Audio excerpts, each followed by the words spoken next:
Hi there, Claire from Chickie's Adventures, and I want to tell you about something a bit different today. It's October 2016 in England and all over the world. And I've got 3 pigeons in my house.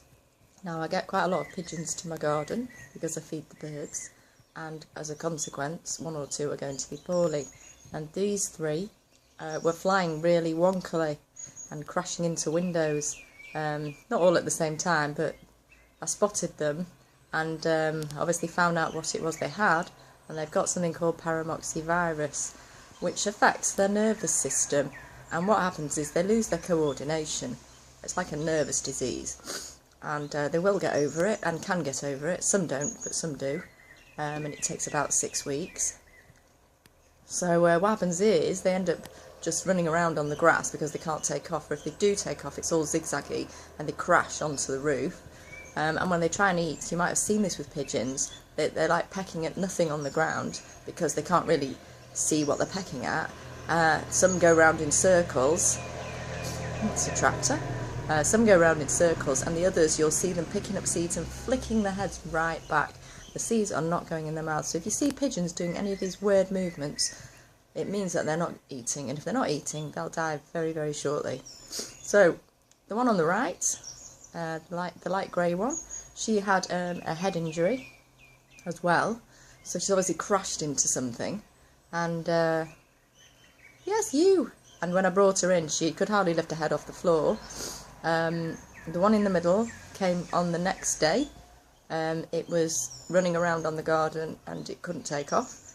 It looks quite a healthy one though, that is, and it's not that skinny, but they tend to get very skinny before they end up being helped.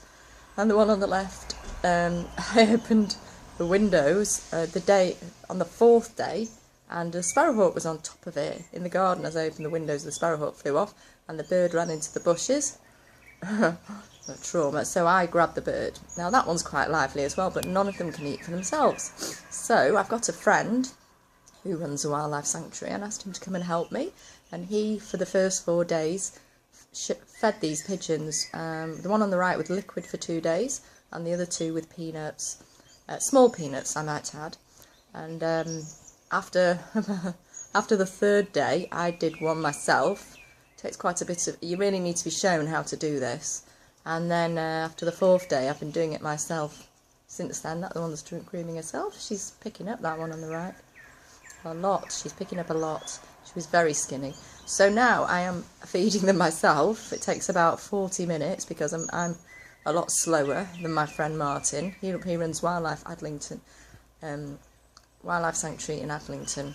He takes in all sorts of animals. He takes things off the vets, takes things that people have reported, and he's excellent with them. He's been doing it for absolutely years. Anyway, I have another friend called Dorothy Chitty who is a medium. I'm very, very lucky to have all these fabulous friends. Now, she's an amazing medium and she's very famous in the celebrity circles. And she had a look at the pigeon on the right for me, and she was the one who told me this pigeon, as well as having the virus, had an inflammation in its brain, which was probably caused by it banging into a window. And see, it's spinning its head round a bit there. So what she said, I mean, she teaches me how to do healing. It's going a bit far, this video, isn't it? And so that's what we're doing with this pigeon. We're trying to help it internally, and also what you need to do with poorly animals is keep them strong with food. And that I learnt to my detriment when I lost my little chicken. No, I didn't lose her, she died. Called Penny a few weeks ago.